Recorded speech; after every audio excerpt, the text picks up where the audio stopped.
Bienvenue dans cette émission, ce spécial consacré à ce qui s'est passé et ce qui se passe depuis les attentats du 13 novembre. Qu'est-ce qui a changé? Qu'est-ce qui va changer dans nos vies? Ce sont les questions qu'on va se poser sur plusieurs plans, sur un plan peut-être des valeurs, sur le plan aussi de savoir pourquoi autant de jeunes Français sont attirés par le djihad, sur le plan de notre sécurité et de notre liberté.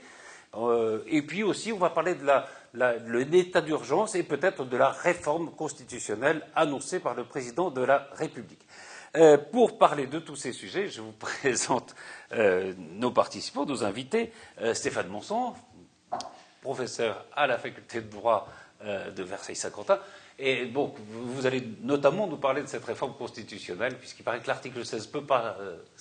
C'est ce qu'a dit le président. Hein. Et il a raison. Il a raison. Et vous de ce point de vue, il a raison. Il a raison. Florence Mercadet, avocate à Versailles. Vous vous êtes penché beaucoup sur. Enfin, vous avez étudié l'état d'urgence, ce qu'il implique, et à la fois pour les personnes qui ont recherché, mais aussi pour tout le monde, puisque c'est un état d'urgence qui peut s'appliquer à tous. Avec nous aussi Marilyn Béraud.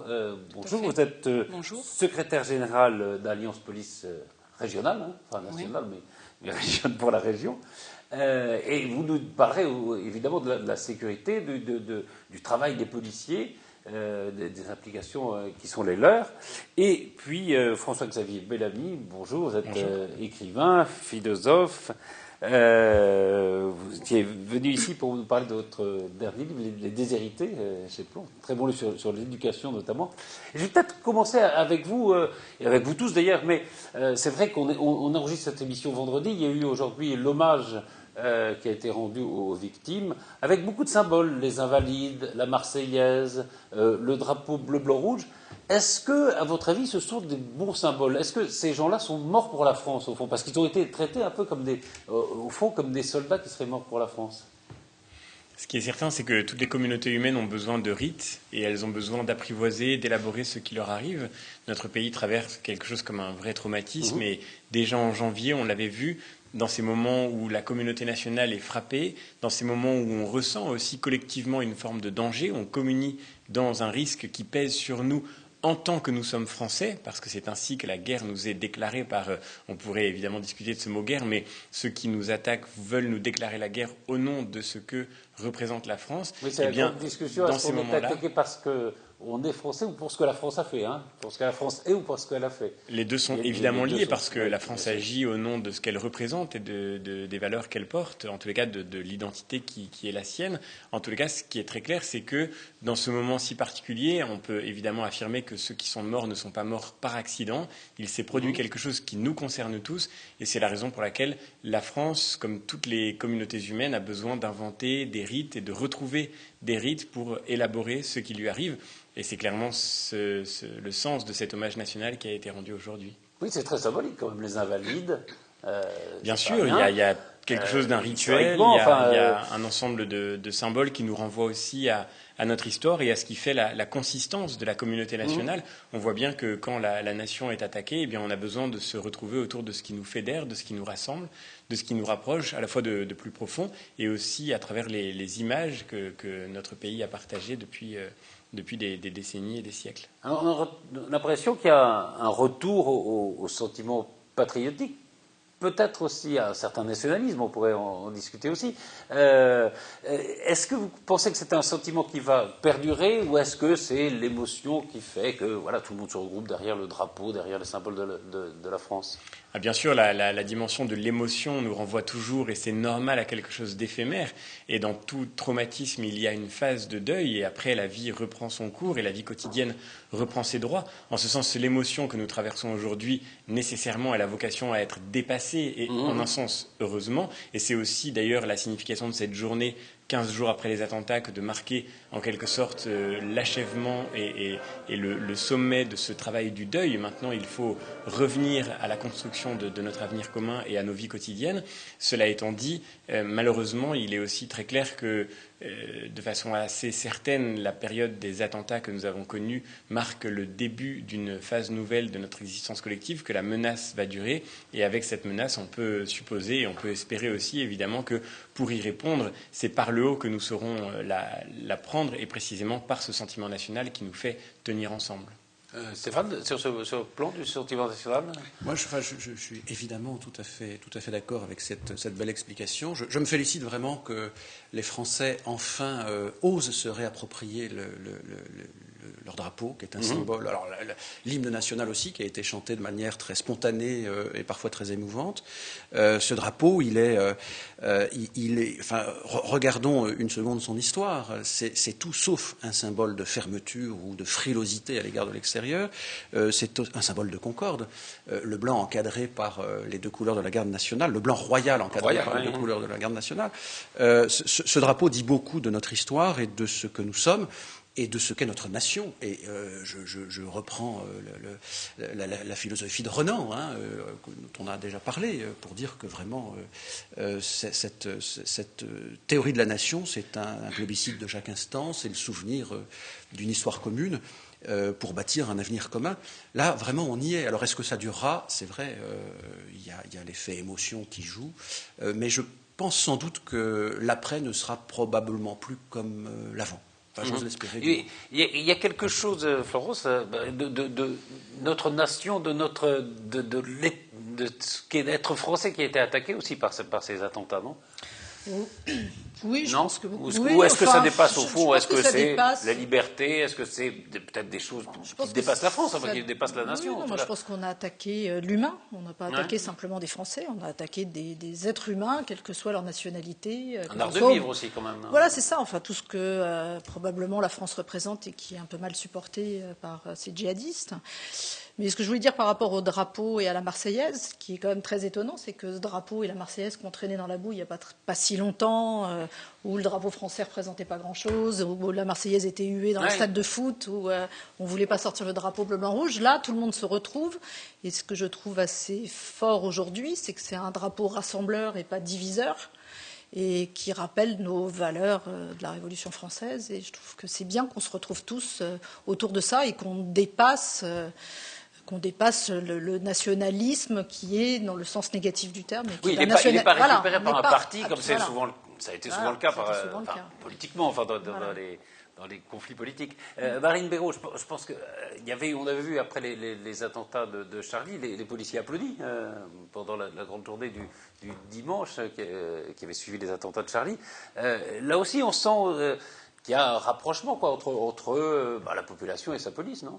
Tout à fait, tout à fait. Et d'ailleurs, comme le disait Madame, ça a permis aussi de rassembler et d'avoir de la solidarité et du volontarisme aussi de la part des collègues, parce que suite aux événements qui se sont passés sur Paris le vendredi soir, on a eu énormément de volontaires, de solidarité de la part de nos collègues qui se trouvaient en repos et qui étaient prêts même à venir pour pouvoir donner un coup de main aux collègues qui étaient sur Paris.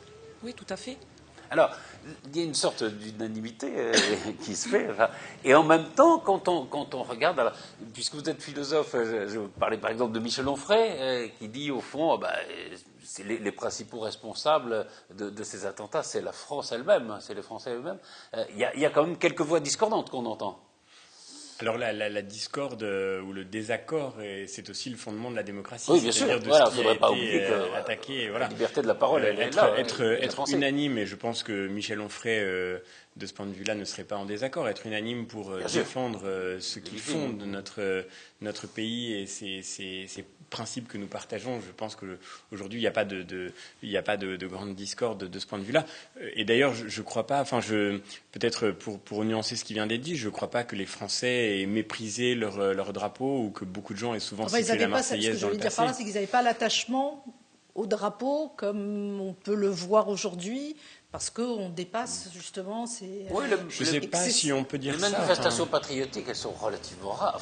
Il y a les grands événements sportifs, il y a quelques événements comme ça. Oui, parce qu'il y a une forme de fierté nationale. Il y en a relativement peu quand même, non? Parce qu'il y a aussi une forme de pudeur. Nous n'avons pas la même façon que le peuple américain, par exemple, d'exprimer notre attachement à notre histoire, etc. Mais je crois que le peuple français...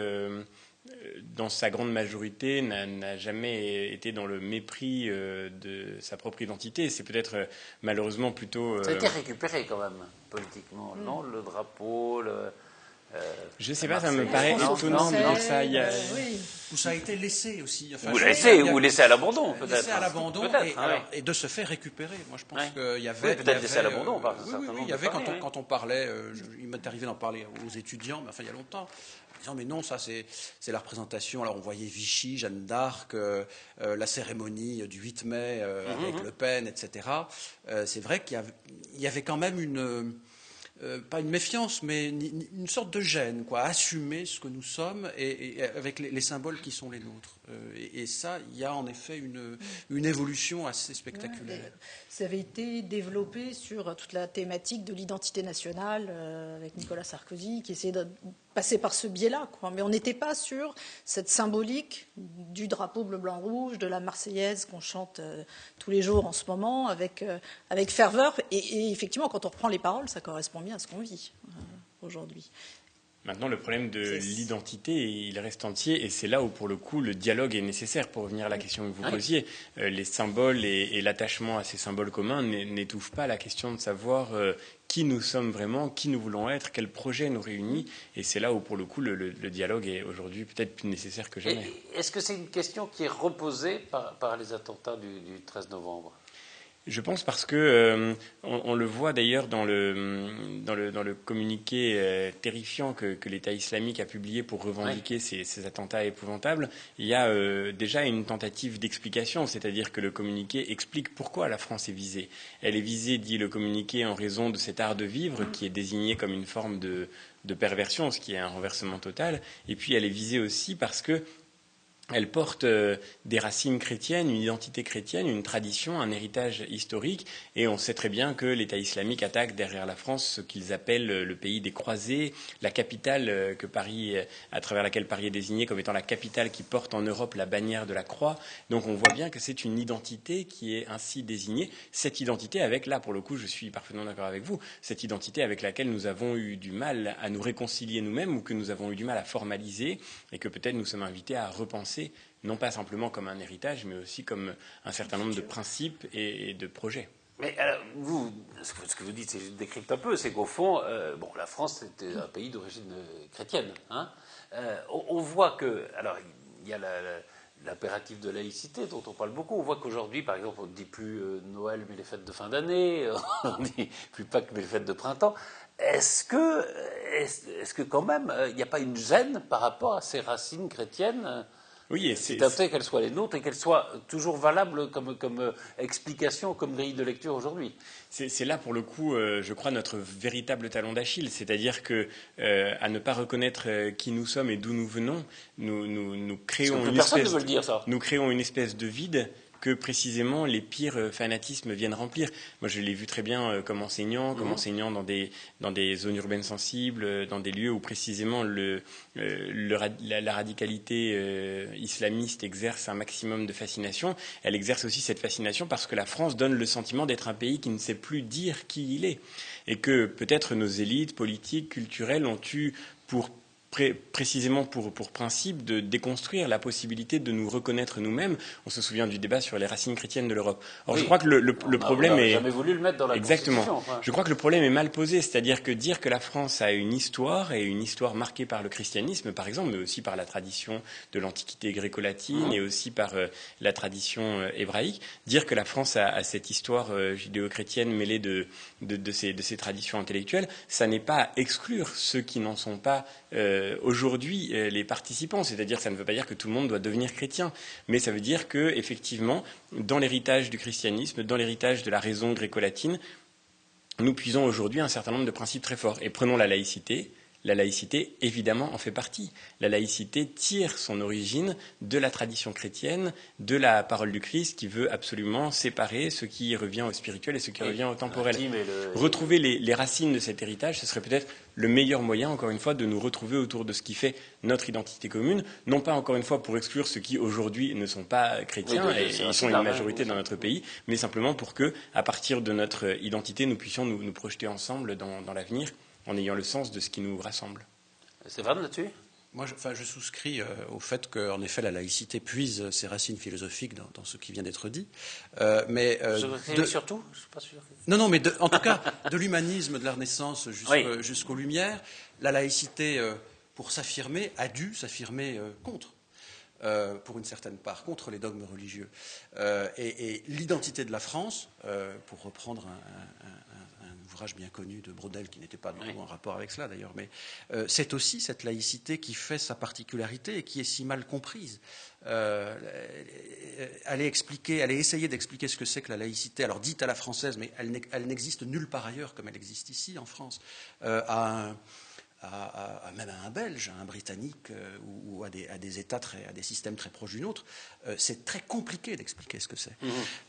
Et justement, cet espace commun, la laïcité l'offre les valeurs de liberté, d'égalité et de fraternité qu'on retrouve pas seulement au sein du champ laïque, mais qu'on retrouve particulièrement au sein de cet espace.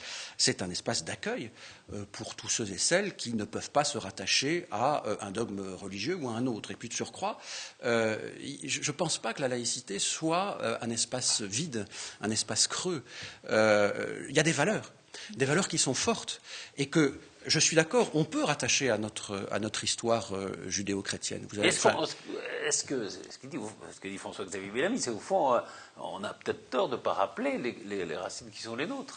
De ce point de vue-là, moi, totalement. On ne peut pas renier ce que nous sommes. Ce que nous sommes aujourd'hui, nous le devons aussi à ce que nous avons été. Et il y a un héritage, alors qui a ses zones d'ombre dont acte, mais qui a aussi ses lumières et qu'il faut tout à fait assumer. Il n'y a pas ici de malaise ou de honte à avoir, de ce point de vue-là. Florence Mercadet ? Je pense que sur ce problème de laïcité, c'est qu'on a des gens qui s'opposent entre la définition de laïcité comme étant quelque chose de très plein, c'est-à-dire de tout, où on arrive à accepter tout et où on vit ensemble, et puis d'autres où la laïcité, il faut juste exclure tout et avoir effectivement une zone de vide. Et c'est ce que vous décrivez sur cette problématique de zone de vide. Mais alors après, c'est le débat, et effectivement, en France, il y a des gens qui veulent dire laïcité exclusive et d'autres qui voient une laïcité inclusive et du vivre ensemble. Donc je crois qu'il y a effectivement beaucoup d'explications de texte à faire. Comme le dit justement Stéphane, c'est que dans les autres pays, on ne comprend pas très bien. En Angleterre, on a des communautés qui vivent très bien les unes à côté des autres, mais en revendiquant leur communautarisme, sans cette notion effectivement de laïcité. C'est pas notre tradition, c'est pas notre histoire, c'est pas notre tradition. Et c'est pour ça que c'est compliqué pour eux de comprendre ce nous on essaye de traduire en étant cette laïcité avec tout le monde ensemble. Malheureusement, d'autres veulent de la laïcité en excluant ceux qui ne sont pas de nos origines. Mais il ne faut pas renier nos origines, ça c'est exact. Marlène Béraud, est-ce que... on a vu que la France est quand même le pays qui donne le plus de candidats au djihad. Est-ce que chez les policiers, on a une explication là-dessus ? Pourquoi c'est en France qu'on retrouve le plus de candidats au djihad ? Je pense peut-être qu'il y a un problème de reconnaissance et d'identité de certaines personnes. Il y a aussi le fait d'être aussi, on va dire, radicalisé aussi, peut-être par une religion, hein, et que certaines personnes ont peut-être du mal à pouvoir s'identifier. Et d'ailleurs, on a un rapport entre la police nationale qui représente la République, où il y a une image aussi de cette police qui va être aussi répressive. Et c'est vrai que ça a été, pour rebondir sur ce que vous disiez tout à l'heure, qui a été très apprécié de la part des collègues sur le terrain, d'être reconnu en tant que tel et pas forcément montré du doigt comme étant la police uniquement répressive. On est là aussi pour protéger aussi nos citoyens. Et peut-être oui, qu'elle est utilisée. Quand elle est utilisée comme ça, en tout cas, les gens sont derrière elle. Hein. Peut-être plus que quand il y a des répressions. Il y a d'autres problématiques, si vous voulez, au sein de la police. Effectivement, elle est utilisée dans ce sens-là, mais à l'heure d'aujourd'hui, on rencontre énormément de problèmes en termes d'effectifs, en termes de moyens. On vit aussi des événements comme on a vécu. J'ai eu des collègues qui ont été primo-intervenants avec du matériel qui est moindre. On manque énormément d'effectifs, on manque énormément de moyens. En termes de dotation collective, pour vous donner une petite idée, on est en manque de gilets pare-balles lourds, on est en manque de casques balistiques, on va être en manque de boucliers. de taser. Donc on utilise aussi une police, on utilise aussi mes collègues, effectivement, pour une sécurité qui est nécessaire au vu des faits qui se déroulent. Avec des moyens qui sont inexistants. Hein. Le problème étant, pardonnez-moi, le problème étant, c'est qu'en début d'année, on a eu des événements de Charlie Hebdo et qu'il y a eu des demandes et il y a eu un constat aussi d'un manquement au niveau de la police nationale et rien n'a été fait, absolument rien. Mais justement, alors c'est un des reproches qui a été fait au gouvernement, c'est que beaucoup de gens, même parmi les familles des victimes auxquelles il était rendu hommage vendredi, il y a des familles qui ne sont pas venues en disant mais écoutez, rien n'a été fait, on a dit qu'on allait faire des choses depuis les attentats de Charlie Hebdo, or rien n'a été fait, ce que vous avez l'air de corroborer. Alors, uniquement. En tout cas, sur les moyens qui nous sont accordés. En tous les cas, sur les moyens, moi je vous parle de moyens et d'équipements au niveau de la police. Absolument. On a demandé effectivement que les collègues soient équipés raisonnablement pour pouvoir répondre à des éventuelles attaques. Or, je vous dis, quand les collègues sont intervenus, ils sont intervenus avec du matériel moindre. On est vraiment en infériorité par rapport aux terroristes. Et donc, il y a aussi une inquiétude de la part de mes collègues. On demande de la sécurité, on leur demande de sécuriser, mais quid de leur sécurité si on ne leur donne pas les moyens? Et pour compléter la question de Patrice, parce que la question c'est comment ça se fait que des jeunes puissent basculer de cette manière-là vers partir en Syrie et de basculer dans le terrorisme et devenir des djihadistes. Est-ce que vous ne pensez pas, alors je reprends un peu les propos d'Emmanuel Macron qui disait qu'on a une part de responsabilité en France sur le terreau qu'on a laissé se développer. Est-ce que vous ne pensez pas qu'à une époque, on avait de la police de proximité qui était dans les banlieues et la suppression que vous avez connue, qui a été supprimée, est-ce que vous pensez que la suppression de cette police de proximité dans les banlieues, qui était peut-être plus proche des jeunes, avec une espèce d'abandon de ces cités, de ces banlieues, fait que ça participe aussi à cette radicalisation? Non, je ne pense pas. Non, je pense pas parce que cette police de proximité et de pub, comme on le disait à l'époque, je l'ai vécu au Val-Fouré. Hein.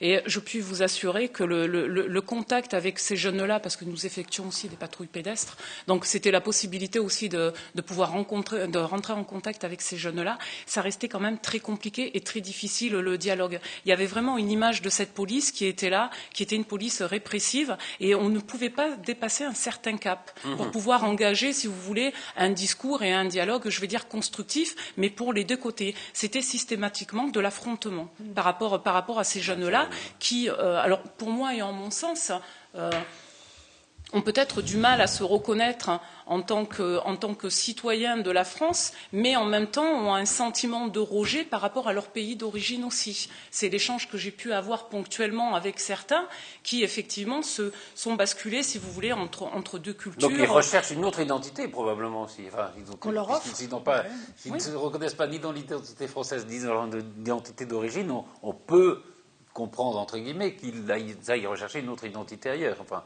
c'est une des possibilités. Ce sont des proies faciles. François-Xavier Bellamy, puisque oui. je rappelais le titre de votre livre, Les Déshérités. Alors, vous rappeliez les sources, au fond, de la crise de l'éducation. Est-ce que, justement, dans le fait que ce soit la France qui fournisse le plus de djihadistes, il n'y a pas aussi un problème d'éducation ? C'est clair. Et je crois qu'on revient à ce qu'on évoquait tout à l'heure. Je ne crois pas que la majorité du peuple français se soit mise à mépriser sa propre identité. Mais ce qui est vrai, c'est que nous avons construit nos institutions, et je pense évidemment à l'école, à partir de ce déni de ce que nous sommes et du déni de l'héritage d'une manière générale.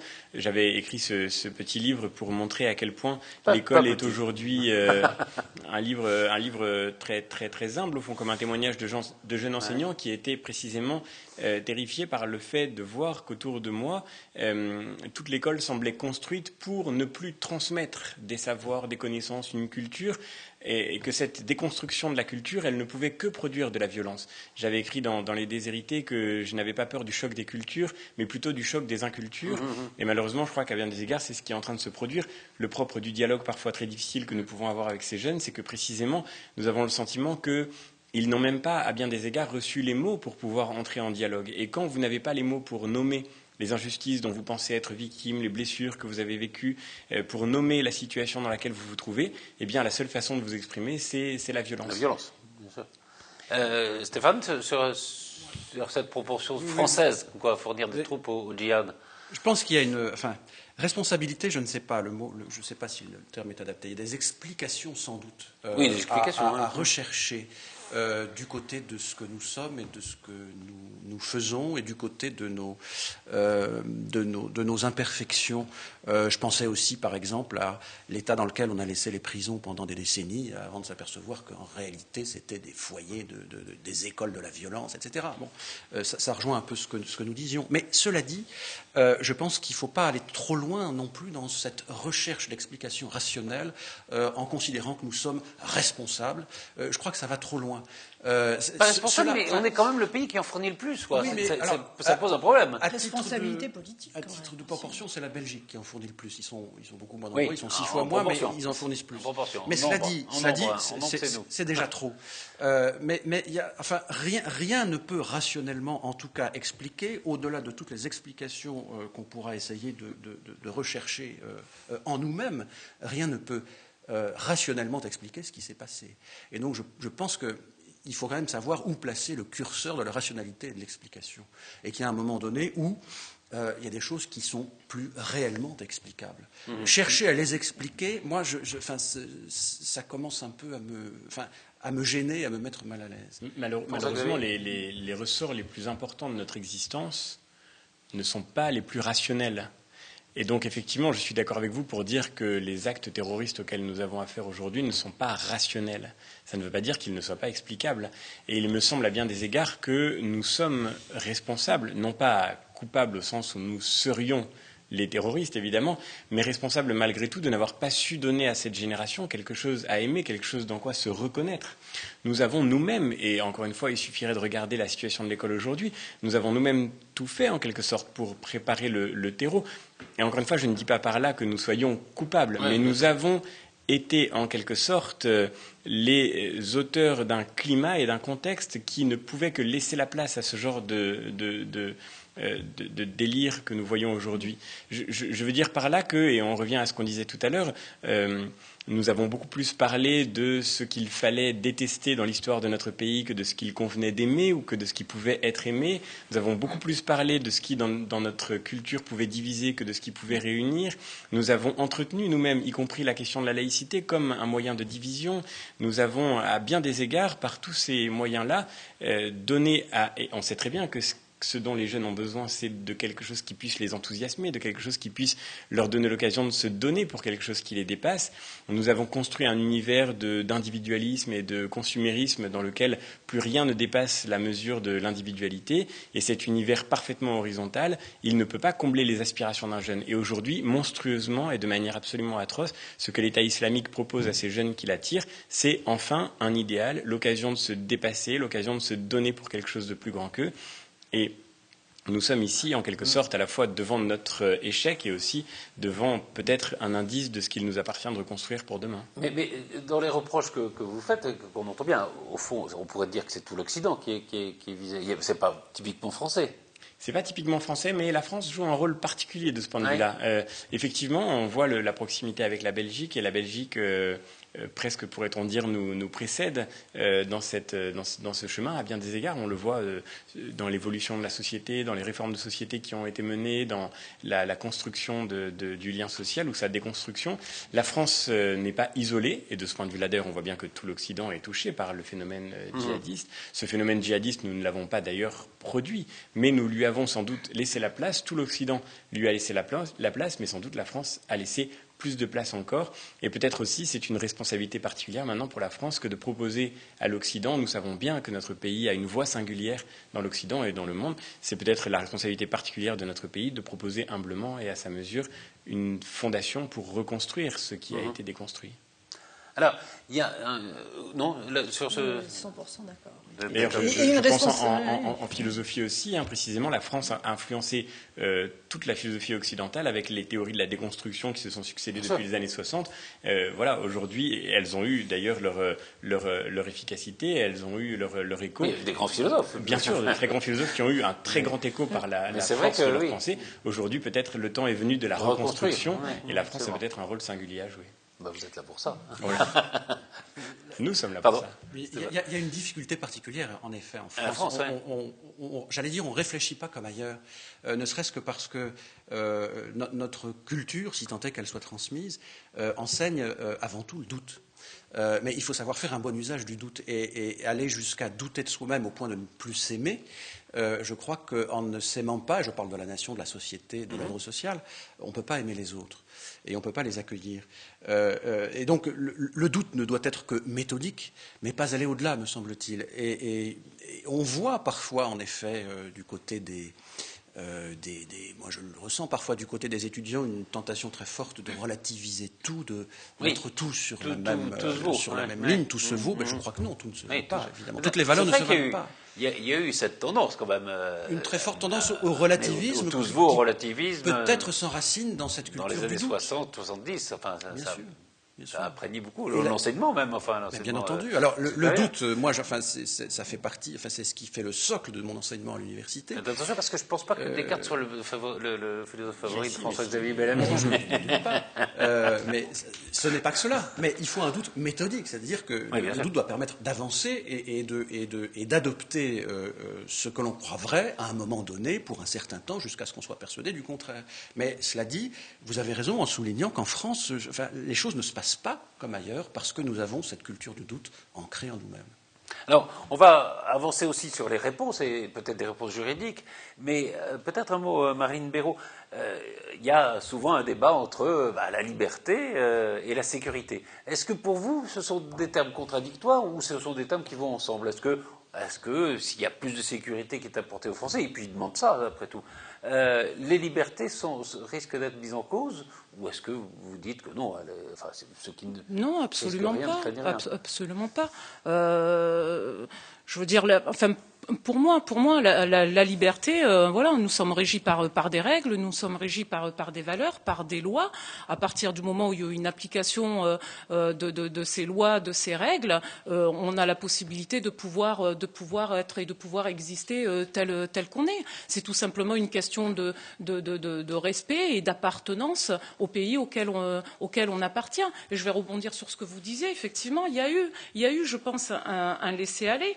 Et pour vous citer des exemples, même si ça peut sembler peut-être un peu excessif, il y a quand même la restriction de la part des collègues sur le terrain, par moment, pour justement ne pas avoir de la provocation. J'ai connu à mon époque ne pas montrer des casques, ce qu'on appelle des casques maintien d'ordre avec une visière, pour pas aller sur la provocation. Mais je pense qu'à un certain moment, sur les cités sensibles, il faut aussi montrer aussi que les choses ne peuvent pas avoir des débordements tels qu'on a pu connaître par moment. Alors après, mettre en place une sécurité n'empêche pas la liberté, tout au moins pour moi. On a la possibilité de pouvoir continuer à exister et à penser tout en respectant certaines règles. Alors, on va aller plus profondément dans les détails juridiques, mais peut-être un mot sur justement liberté et sécurité, selon vous.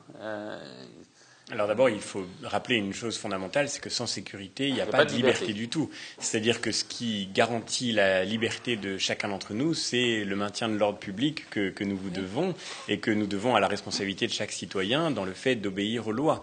S'il n'y avait pas de code de la route, plus personne ne pourrait prendre sa voiture. Donc il n'y a pas de liberté sans sécurité. Donc il me semble qu'il n'y a pas d'équation à tirer entre, d'un côté, l'autorité de l'État et de l'autre côté, la liberté des citoyens. Cela étant dit, ce qui est très clair, c'est qu'il n'y a pas non plus de liberté quand l'État devient arbitraire et quand l'autorité de l'État n'est plus contrôlée par les lois.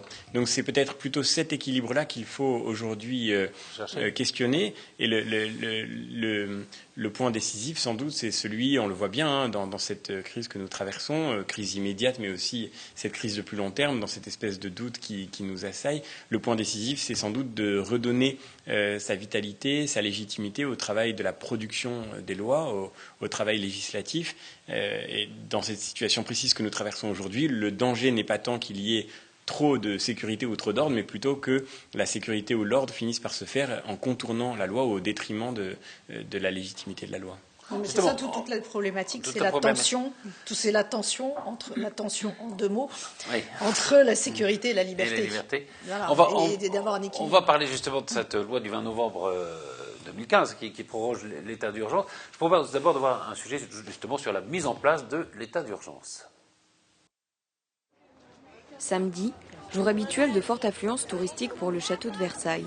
Les grilles sont pourtant restées fermées en raison des attentats tragiques de vendredi soir. L'état d'urgence, résultant d'une loi du 3 avril 1955, a été décrété par le président de la République. Une mesure exceptionnelle, appliquée pour la dernière fois en 2005, qui confère aux autorités civiles des pouvoirs de police exceptionnels. Ce qui permet le contrôle des frontières, de remettre en place le contrôle aux frontières. Il renforce le pouvoir des préfets. Donc le préfet peut décider la fermeture d'un lieu public, comme là on peut constater que le château de Versailles aujourd'hui a été fermé par mesure de sécurité. Donc il permet également d'interdire le séjour sur le département à des individus susceptibles d'être dangereux. Le préfet peut également demander aux particuliers de restituer les armes. Il peut également permettre donc aux services de police de procéder à des perquisitions de jour comme de nuit. Ce week-end, en plus du château fermé, les stades et centres commerciaux étaient déserts, les théâtres vides et toutes les manifestations culturelles et sportives annulées. La fermeture des lieux ouverts au public permet d'éviter le regroupement de personnes en un lieu précis. Cette mesure, prise en raison de l'état d'urgence déclaré, a reçu un accueil favorable de la part de la population et des touristes. Je voulais le visiter. C'est pas une bonne chose, mais je peux le comprendre. On était venu pour la journée avec les enfants pour voir Versailles, donc on est un peu déçus, mais bon, on comprend très bien. Je pense plutôt aux victimes et enfin voilà que aller visiter Versailles aujourd'hui, donc on va rentrer sur Brest du coup et puis voilà. Nous êtes venus spécialement à Versailles pour visiter le château, effectivement. Et malheureusement, étant donné ce qui est arrivé, on ne peut pas visiter. On est déçus, choqués. Le plan Sentinelle a été déployé sur Paris, permettant l'intervention de l'armée française. Tous les services de police de la région ont rappelé leurs effectifs pour sécuriser au maximum les lieux très visités et renforcer les équipes des brigades parisiennes. Une disponibilité maximale des forces de l'ordre pour rassurer les Français. Vous vous sentez en sécurité, vous, justement ? Oui. Malgré ce qui s'est passé hier ? Malgré ce qui s'est passé hier, oui. Malheureusement, on n'a pas trop le choix, on est obligé de subir. Oui, je me sens en sécurité parce qu'on a vu quand même l'intervention des forces de l'ordre.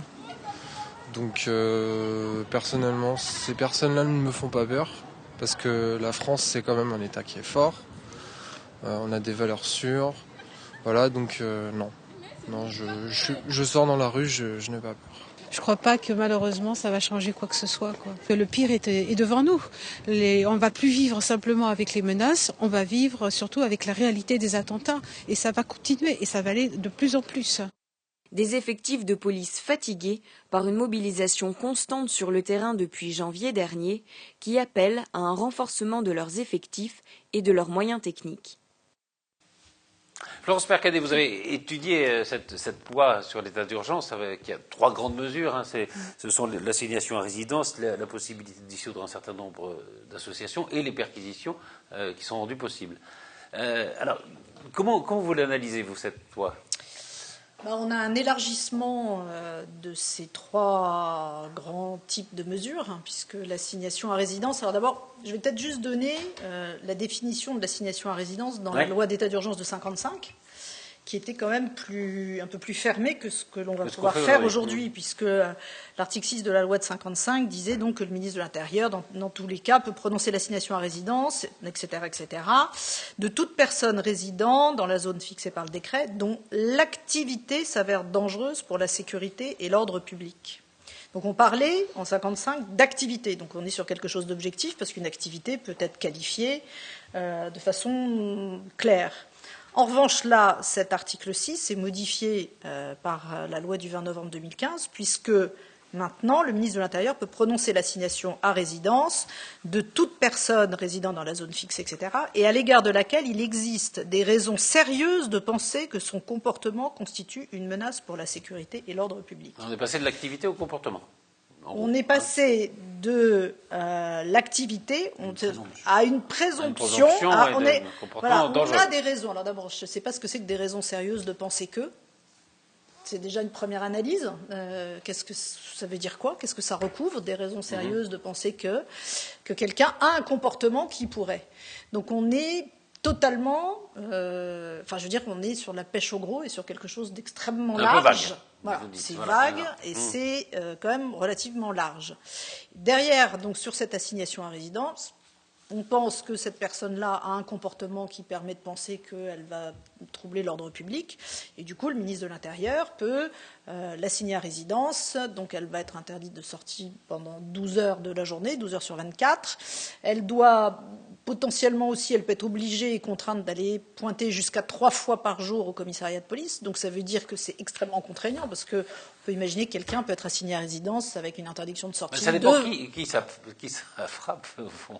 Oui, mais je veux dire, ça veut dire que quelqu'un qui a un travail n'a plus de travail. Enfin, je veux dire, si on dit à la personne vous êtes assigné à résidence de 20h à 8h du matin, par exemple, et que vous allez devoir pointer 3 fois par jour au commissariat de police de votre domicile alors qu'elle travaille à 20 km, elle ne va plus pouvoir travailler. Donc, les assignations sont quand même bien ciblées. C'est quand même bien ciblé. Je veux dire, pour qu'une personne soit assignée à résidence, il y a quand même, peut-être des faits de par le passé qui fait penser que. Enfin, je veux dire, c'est pas, on va pas assigner à résidence une personne par hasard. Non, mais je dis pas par hasard. Il y a des signaux quand même. Il y a des signaux, mais il y a des signaux aussi contraires aujourd'hui, puisque là, on a 266 personnes entre le 20 novembre et aujourd'hui. On est le 27, donc en 7 jours, on a 266 personnes assignées à résidence, avec des recours qui sont en cours, avec des référés administratifs, puisqu'on peut contester. Et il y a eu une préfecture qui est revenue en arrière en disant on est peut-être allé un peu vite et on va lever l'assignation à résidence. Donc ce que je veux dire, c'est que moi, c'est juste les termes. Je veux dire, pourquoi est-ce qu'on n'a pas laissé les termes de la loi de 55 qui disait d'une personne qui a une activité qui... Et là, on est parti sur quelque chose de beaucoup plus large, sur des raisons de penser qu'elle a un comportement qui que quoi. Alors, clairement, ce sont probablement des gens qui sont sur ces assignations à résidence. Peut-être des raisons aussi d'élargir, donc.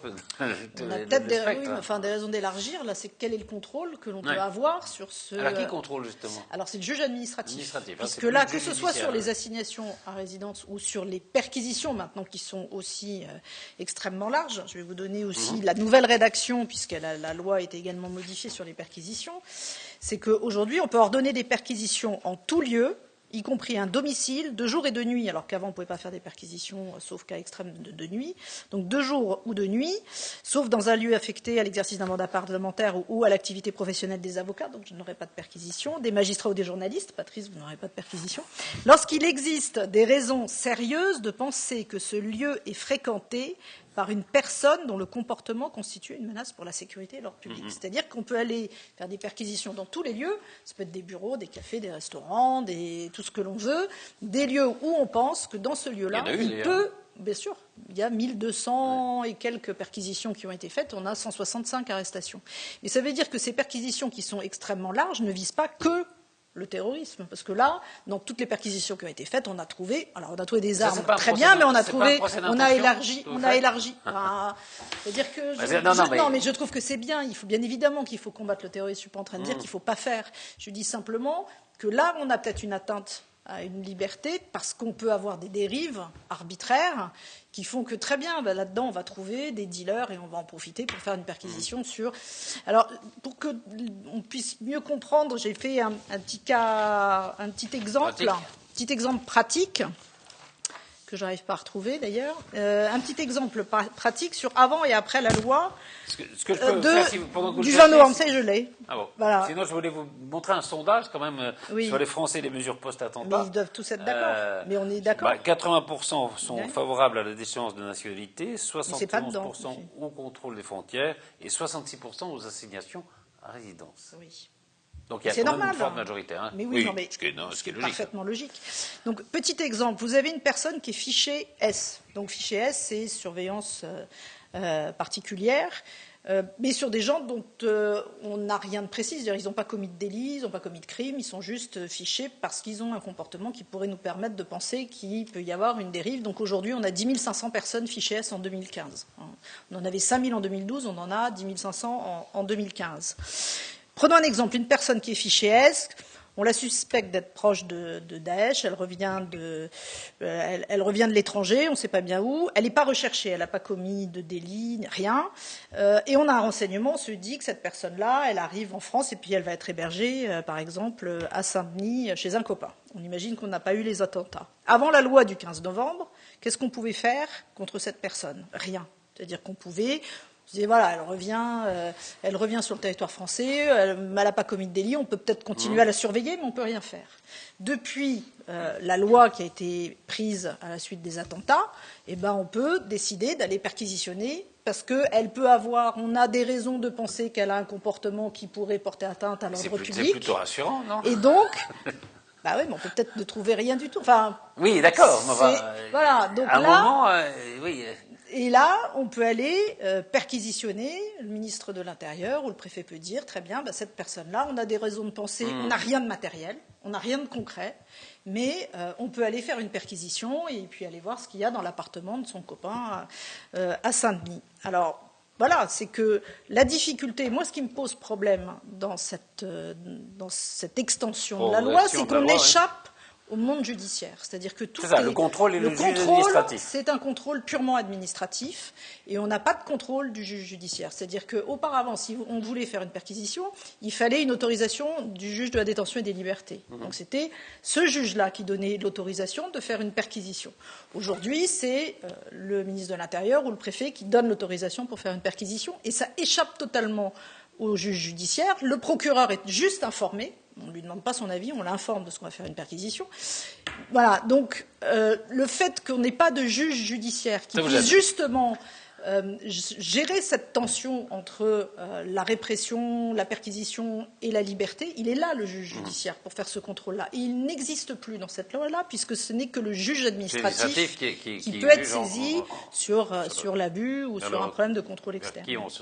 Et moi, ça me gêne beaucoup qu'il n'y ait plus de juge judiciaire. Juste en un mot, la question qui se pose, c'est quand même quel est le contrôle le plus nécessaire aujourd'hui. Alors on peut être choqué du fait que quelqu'un qui revient de Syrie soit réveillé la nuit pour une perquisition. J'avoue que personnellement, c'est pas ce qui me choque le plus. En revanche, il y a quelque chose de choquant pour un citoyen français. Non, j'ai pas dit ça. Il revient pas de Syrie. Bon, il revient de n'importe où. Parce que de Syrie, avec l'ancienne loi, on pouvait l'arrêter, on pouvait le voir. On suppose que tous les citoyens français qui ont passé des vacances à l'étranger ne sont pas susceptibles d'être perquisitionnés pendant la nuit, simplement parce qu'ils habitent à Saint-Denis. Enfin, il y a quand même des présomptions réelles qui s'exercent, j'imagine, avant de faire une perquisition, ne serait-ce que parce que ça suppose ce qui me gêne, c'est l'absence de juge Maintenant, judiciaire. ce qui peut choquer à bon droit les Français, c'est que, par exemple, reprenons l'exemple d'un résident désormais célèbre de Saint-Denis, la personne qui a hébergé les terroristes dans un logement squatté à Saint-Denis, au Noir, avait été condamné 7 ans avant pour avoir assassiné un jeune de 17 ans avec un hachoir. Qu'est-ce que cette personne fait 7 ans après, avant la fin de sa peine, au milieu de Saint-Denis, à être encore susceptible de commettre des méfaits, alors qu'il a déjà été condamné pour à peu près la quasi-totalité des délits que recense aujourd'hui le Code pénal, violence conjugale, trafic de stupéfiants, trafic d'armes. C'est-à-dire, là, pour le coup, effectivement, alors le problème, c'est qu'aujourd'hui, le débat autour de l'état de droit se présente dans une mauvaise configuration parce que je pense que la majorité des Français est littéralement exaspérée de voir que les gens qui commettent les crimes auxquels nous avons affaire aujourd'hui sont tous des multirécidivistes et que précisément par le laxisme dont nous avons été, et là encore probablement collectivement les complices par notre refus de voir le réel en face, nous sommes aujourd'hui placés devant les conséquences de ce désordre public qui, malheureusement, a progressé trop longtemps à l'abri de l'ordre public. Ce que je peux pas vous laisser dire, c'est que sur les crimes, il n'y a pas de récidive tel que vous le dites. Je veux dire, on parle de multirécidive, et je pense que là, on ne peut pas dire ça, parce que si vous avez les taux... Tous les terroristes qui ont été engagés et impliqués dans les derniers attentats en France, pas seulement ceux du mois de novembre, mais les frères Kouachi, Amédi Koulibaly, et tous ceux qui les précèdent, Mohamed Merah, étaient tous multirécidivistes. Oui, et ils avaient terroristes, mais de façon générale sur les... Et ils avaient tous été libérés avant la fin de leur peine respective. Il y a quand même un vrai problème qui se pose aujourd'hui en France. Mais c'est un problème de moyens, enfin je veux dire, on retrouve... Non, c'est un problème aussi de volonté politique et c'est un problème d'affirmation de la justice dans notre pays, bien sûr que si. Parce que les juges, que ce soit les juges d'application des peines ou que ce soit les juges de façon générale, et c'est pas pour rien que là on est en train de recruter des juges parce qu'ils n'arrivent pas à suivre. Ah oui, non, je veux dire de volonté politique, et les moyens évidemment sont pas à c'est un problème de moyens. Mais quand je dis la récidive de façon générale, en dehors d'un problème de terrorisme, la récidive en matière criminelle est très faible. Très faible. Ah oui, non, voilà. il parlait des gens qui avaient été voilà, impliqués dans des actes terroristes. Stéphane Monson, un mot peut-être sur le juge administratif, on peut lui faire moins confiance qu'au juge judiciaire. Non. C'est pas ce que Florence a dit. Je ne la soupçonne pas de distinguer ainsi. Enfin, moi, je suis un observateur, hein, donc oui, spécialiste de droit public. Je défends ni l'un ni l'autre, si vous voulez. Mais Florence l'a très bien dit. On peut résumer les choses en disant, et j'avais un professeur qui parlait un peu comme cela. Florence a dit, on va à la pêche au gros, et mon professeur bien-aimé disait, le droit applicable dans les situations d'exception, c'est vous mettez une cantate de Bach d'un côté, une musique militaire de l'autre, et vous avez le paysage. Donc, effectivement, c'est des gros sabots. C'est large. On y va à la serpe, c'est très large. Mais le problème, c'est qu'il y a des questions de droits et libertés qui sont en cause. Ce qui me gêne, moi, c'est pas tant l'absence du juge judiciaire, même si notre tradition juridique fait en effet du juge judiciaire le gardien de la liberté, le gardien naturel de la liberté. Enfin, naturel, pas un terme que je chéris, mais enfin. Ce qui me gêne, c'est plutôt le fait que le contrôle intervienne a posteriori. Le juge il n'y a pas de demande avant. Voilà, c'est ça. Le juge administratif, c'est un vrai juge, qui est au moins aussi indépendant. Mais c'est après que les faits collègue se sont produits. Mais ça vient après. La difficulté peut venir de là. Il y a un recours, il y a une série de recours possibles, Florence l'a bien signalé, devant le juge administratif, mais c'est après. Alors un mot rapidement, parce que malheureusement le temps passe très vite. Il va y avoir une réforme constitutionnelle, enfin le Congrès va être convoqué. Le président de la République a dit l'article 16, le fameux article 16 n'est pas applicable, l'article 36 sur l'état de siège non plus. En quoi, en deux mots, va consister ou peut consister cette réforme constitutionnelle et est-ce qu'elle est utile ? C'est un vaste sujet. Oui. Je crois qu'il y a derrière cela avant tout un message politique, voire symbolique. Parce que l'expérience montre jusqu'à présent que le dispositif de 55 amendé, comme ça a été le cas par la loi du 20 novembre, s'avère relativement suffisant. L'avantage d'une révision constitutionnelle serait peut-être de rendre les diverses mesures susceptibles d'être prises un peu plus robustes, en les mettant notamment, alors c'est l'argument qui est développé, mais c'est un argument un peu gênant, en les mettant notamment à l'abri d'une possible censure de la part de la Cour européenne des droits de l'homme, puisque dans la hiérarchie des normes et des juridictions, la Convention européenne des droits de l'homme et la Cour européenne sont au-dessus du juge ordinaire, mais au-dessous du juge constitutionnel. Donc ce serait, si vous voulez, de faire grimper d'un étage le dispositif applicable. Sauf que, alors, la révision, par exemple, serait indispensable si on souhaitait, on n'en a pas parlé, mais si on souhaitait inscrire dans un texte la possibilité de déchoir de sa nationalité un citoyen qui serait d'origine française. Ce qu'on ne peut pas faire aujourd'hui, tout simplement parce que la Convention européenne des droits de l'homme l'interdit. Donc, sauf à dénoncer la CESDH, ce qui me paraît totalement surréaliste, la seule solution serait de faire grimper cette norme au-dessus, c'est-à-dire dans la sphère constitutionnelle. Voilà. Alors, cela dit, je ne vois pas spécialement si vous voulez, d'urgence à opérer cette révision, ne serait-ce que précisément parce que nous sommes en situation d'urgence et qu'il est toujours malsain de vouloir toucher au texte fondamental. La Constitution a été révisée 24 fois depuis 1958, c'est pas la question, mais pas dans de telles circonstances. Il faut prendre le temps. Et on en parlait tout à l'heure, je rejoins ce que vous disiez, à savoir qu'on a l'impression que pour régler une question, régler un problème dans l'urgence, on prend un texte. Sur le coup de l'émotion, on l'a fait sur le plan pénal. On l'a refait, on n'a pas arrêté de le faire, si bien qu'on a aujourd'hui des textes dont on ne sait que faire, qui s'empilent, qui ne sont pas appliqués parce que pas applicables, qui se contredisent les uns les autres, qui ne sont pas compris, on en a déjà parlé, y compris parfois, je ne devrais pas le dire, mais par des magistrats. Les enseignants, on essaie de s'accrocher, et c'est très compliqué d'expliquer des choses inexplicables aux étudiants. Mais donc, la révision de la Constitution doit se faire d'une main tremblante, dit la tradition. Voilà. Donc il faut être prudent avec cela. Et je ne pense pas que ce soit vraiment le moment de passer à une révision constitutionnelle. Un mot, alors peut-être de conclusion, puisqu'il nous reste à peine 2 minutes. Je voudrais qu'on voit un sondage. Les Français plébiscitent un gouvernement d'union nationale. Est-ce que ça pourrait être une solution, François-Xavier Bellamy ? D'abord, ce plébiscite, il se formule à partir d'une intention. La question de savoir comment il se dessinerait serait nécessairement je crois que c'est un gouvernement très large, c'est-à-dire qui comprendrait aussi le Front National, d'après les bases du sondage. En tout cas, la matérialisation de ce gouvernement serait nécessairement sujette à des accords qui feraient peut-être baisser le taux de ce sondage. Maintenant, ce qu'on peut dire, c'est que la solution, elle est politique, mais pas seulement politique. Elle est même bien en amont de la politique. Elle concerne la question de savoir de façon beaucoup plus durable, au-delà des gouvernements qui nécessairement passeront et se succéderont, comment nous voulons dessiner cet équilibre dans nos principes républicains les plus fondamentaux pour répondre à la crise terroriste que nous traversons aujourd'hui. Et de ce point de vue-là, un gouvernement d'union nationale serait sans doute un peu fragilisé par la difficulté à donner un cap qui soit clair et à se donner des lignes politiques fortes. Je crois que ce n'est pas parce que nous sommes tous pour l'union nationale qu'il faut que ça implique une suspension du débat politique et du débat démocratique. Sur l'Union nationale, vous avez un commentaire ou pas? Non, faut-il que chaque parti politique ait un programme, des idées et une vision? Et un projet. Maryline Béraud, ce que vous demandez, vous, c'est quoi? Plus de moyens? Parce qu'on sait que, enfin, tous les spécialistes disent qu'il y a eu cet attentat du 13 novembre et que ça sera probablement, malheureusement, pas le dernier, qu'il risque d'y avoir d'autres attaques.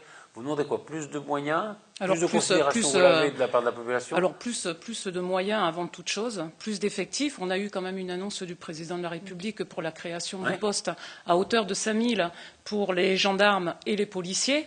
Maintenant, il faut savoir qu'en termes de recrutement, on a quand même une disponibilité de 2 ans et demi pour qu'un collègue soit formé il y a 1 an. Donc on a d'autres solutions aussi à mettre en pratique pour pouvoir avoir effectivement des effectifs qui vont être opérationnels. Mais plus de moyens, plus d'effectifs pour pouvoir assurer au mieux la sécurité de la France. Merci beaucoup à tous les quatre. Merci beaucoup François-Xavier Bellamy. Merci Maryline Béraud. Merci Florence Mercadet. Et merci Stéphane Manson.